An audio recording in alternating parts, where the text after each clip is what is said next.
很多人把它当山野路旁的野草，却不知它是感冒、咳嗽、风疹、便血的良药。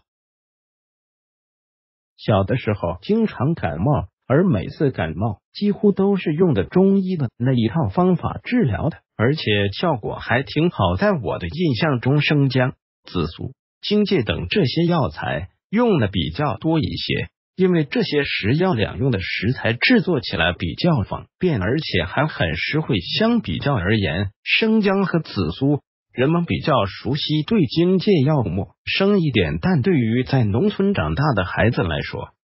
更有机会认识这些草本。就拿荆芥来说，其实当时对我来说印象最深刻的是，荆芥开着细小淡白色的唇形小花，远远望去那景观也是挺美丽。而那时候我们总是喜欢采些这样的花花草草玩闹嬉戏，一般每次采到一些药草回家的时候，爷爷都会耐心的给我们讲解。当我第一次采摘荆芥回家的时候，爷爷告诉我说，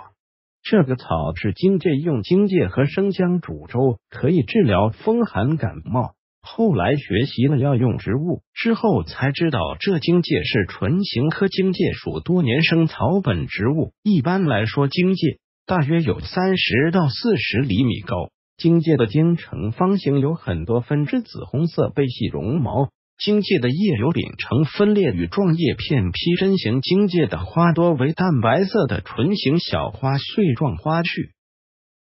花穗长1寸多，花轮生在花轴上。荆芥这种植物多生于山野、路旁、田边。一般来说，荆芥要用全草，夏秋季采收晒干备用。在中医看来，荆芥味辛微苦，性微温归肺。干荆具有解表、散风、透疹、消疮、止血等作用，适用于感冒、发热、头痛、莫痒、咳嗽、咽喉肿痛、麻疹、头发不畅、风疹、臃肿、疮疥等症。